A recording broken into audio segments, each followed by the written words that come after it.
भारतीय राजनीतिक विचारक BA पार्ट प्रथम। ऑनर्स।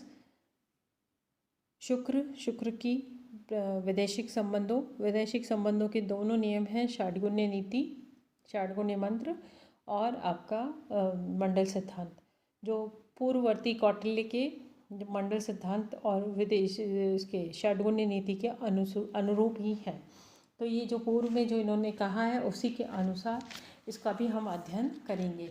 इसका PDF मैं अभी आपके उसमें PDF आपको डाल देंगे और उससे के अनुसार आप उसके चार्ट की संरचना कर लें और उसको अध्ययन करें। तो ये इसका शुक्र का वैदेशिक संबंध है। इस वैदेशिक संबंधों के आधार पर शुक्र अपनी जो विदेशी दूसरे राज्यों के साथ संबंध स्थापित करता है उसकी गणना की गई है। ये पूर्ववर्ती विचारक कौटिल्य के अनुरूप ही है, जिसको कि हमने पहले पढ़ लिया है। अब शुक्र का महत्व एवं योगदान। शुक्र अल्तेकर ने अर्थशास्त्र के साथ शुक्र नीति सार को बहुत महत्वपूर्ण माना है। उदार सामाजिक राजनीतिक व्यवस्था का प्रणेता था शुक्र।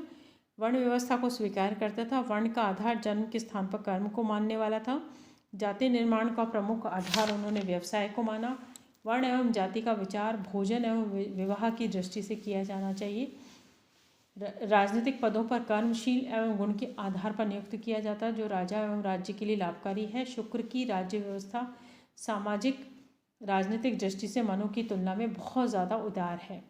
शुक्र ने जो राज्य को के सिद्धांत दिए, राज्य की व्यवस्थाएं निर्मित की, उनके आधार पर शुक्र को ये कहा जा सकता है कि प्रजा पालन और प्रजा की हितों की रक्षा करने के लिए उन्होंने अपने आपको उत्तरदायी माना। और एक तरीके से देखा जाए तो प्राचीन भारतीय राजनीतिक विचारकों की श्रेणी में शुक्र तीसरे नंबर पे आते हैं। तो इनके विचारक मनु कौटिल्य के बाद जब शुक्र आते हैं तो बहुत विकसित विचार लेकर आते हैं। उनके विचारों में उन्होंने थोड़ा बहुत जो भी इनको लगा विकास किया, संशोधन किया और परिस्थितियों के अनुसार उनका आकलन करके उसमें परिवर्तन किया, जो परिवर्तन बहुत ज़्यादा जो उपयोगी सिद्ध हुआ। और उस उपयोगी परिवर्तन के आधार पर वर्तमान जो हमारी राजनीतिक व्यवस्था है उसकी भी नींव डली और उसकी जो व्यवस्थाएं हैं उनका भी निर्माण कार्य संभव हो पाया।